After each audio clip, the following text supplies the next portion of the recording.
Me llamo Santiago Ríos, tengo 26 años, y durante la mayor parte de mi vida creí que yo era una persona sin historia. No porque no tuviera recuerdos, ni porque mi infancia hubiera sido especialmente dura, sino porque nunca hubo nadie que me contara de dónde venía realmente. Durante años pensé que eso era normal, que algunas personas simplemente nacen así, con menos explicaciones, con menos raíces, con menos certezas. Me equivoqué. No nací sin historia.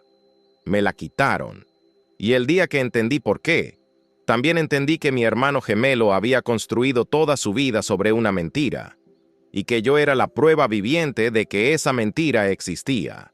Si quieres ver más historias como esta, suscríbete y activa la campanita para no perderte nada. Nunca crecí rodeado de golpes ni de pobreza extrema. Fui criado por mi abuela Elena, una mujer firme, callada y profundamente responsable. Ella se encargó de que yo tuviera una vida ordenada. Comida en la mesa, escuela, horarios, rutinas claras. Desde afuera mi infancia podía parecer estable, incluso tranquila. Pero desde muy chico sentí que algo no encajaba.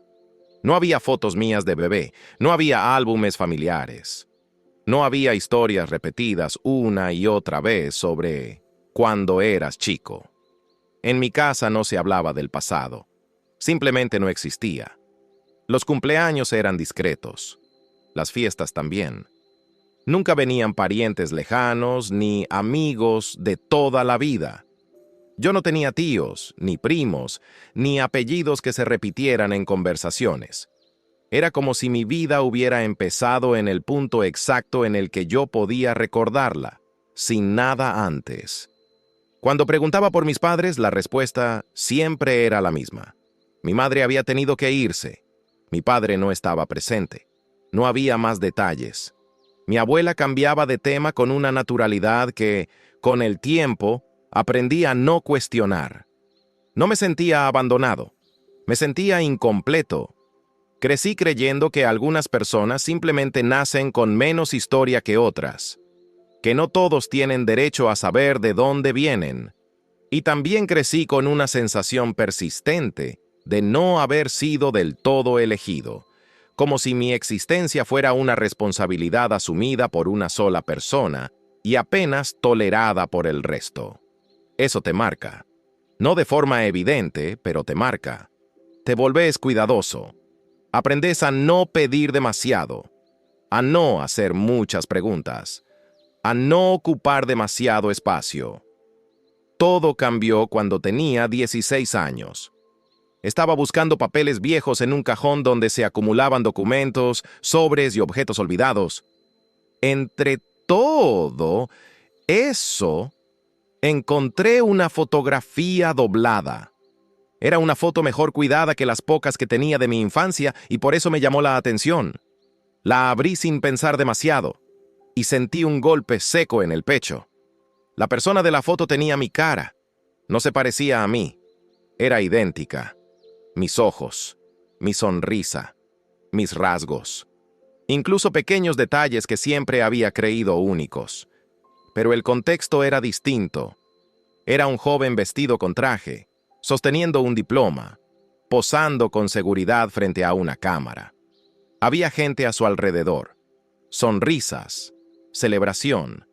Detrás de la foto había un nombre escrito con tinta: Tomás Ríos. Me quedé mirando la imagen durante varios minutos. Intenté buscar explicaciones absurdas. Un primo lejano, una coincidencia genética, una broma. Cualquier cosa que no implicara lo que mi cuerpo ya había entendido. Sentí miedo, no curiosidad, no sorpresa, miedo, porque no estaba mirando a otra persona. Estaba mirando una versión de mí mismo viviendo una vida que yo no había tenido. Fui a mostrarle la foto a mi abuela. No dije nada. Ella la miró apenas un segundo y su expresión cambió por completo. No fue sorpresa. Fue temor. Un temor profundo, antiguo, como si ese momento hubiera estado aguardando durante años. Me pidió que guardara la foto. que no hiciera preguntas. Yo no acepté. Insistí. Y entonces pronunció una palabra que jamás había escuchado asociada a mí. Gemelo. Tenía un hermano gemelo. No había muerto. No se había perdido. No había sido dado en adopción lejos. Estaba vivo. Esa noche no dormí. Todo lo que creía sobre mi vida se desplazó. Ya no se trataba solo de la ausencia de mis padres.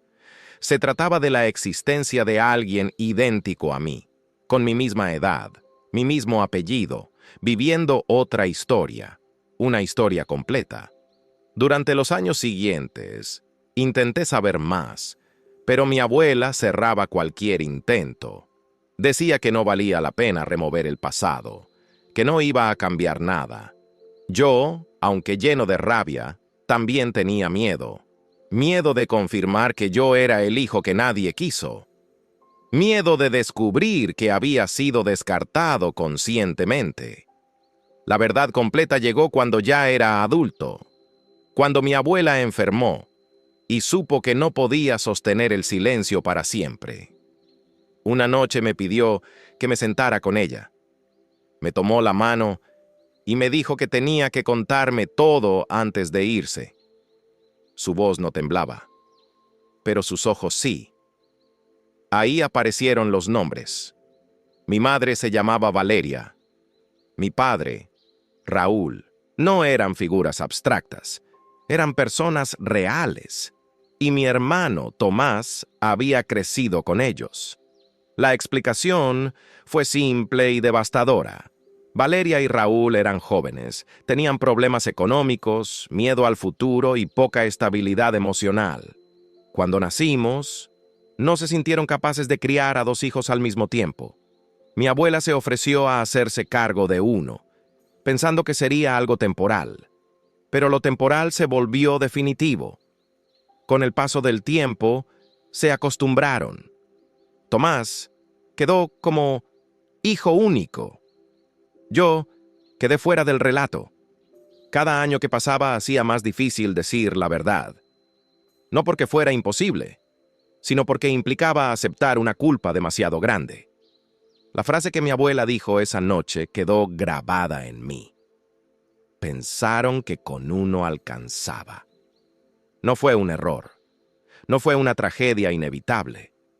Fue una elección. Antes de morir, mi abuela me dejó una carpeta con documentos y recortes de diario. En uno de ellos aparecía Tomás en una nota sobre emprendimiento. Tenía mi edad, mi apellido y mi cara. Se hablaba de él como ejemplo de esfuerzo, disciplina y superación.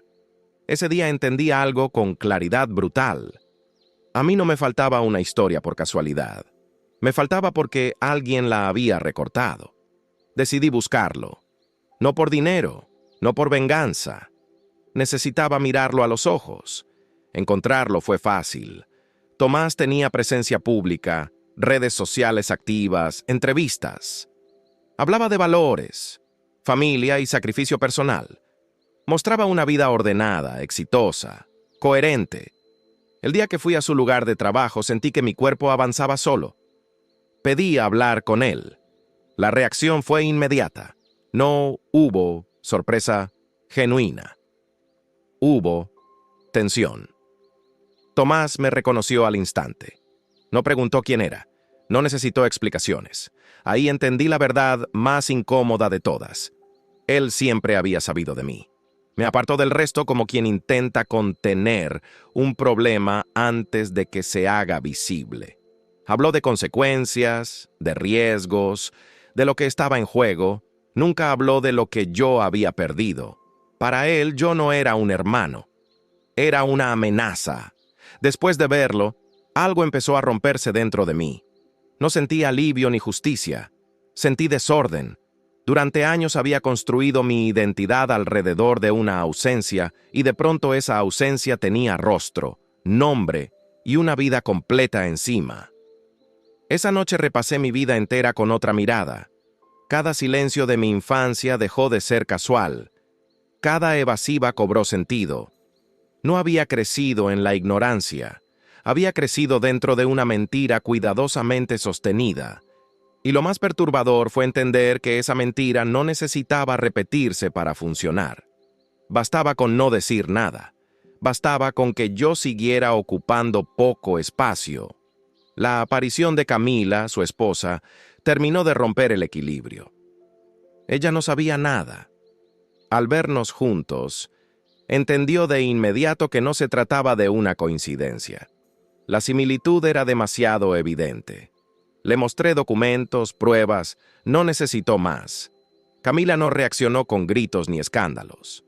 Reaccionó con decepción. Descubrió que había construido su vida con alguien que le había ocultado una parte esencial de su identidad. Camila insistió en enfrentar a mis padres. Cuando Valeria me vio, no hubo sorpresa, solo culpa. Raúl se mostró distante, como si admitir mi presencia fuera admitir un fracaso personal. No negaron nada, justificaron todo.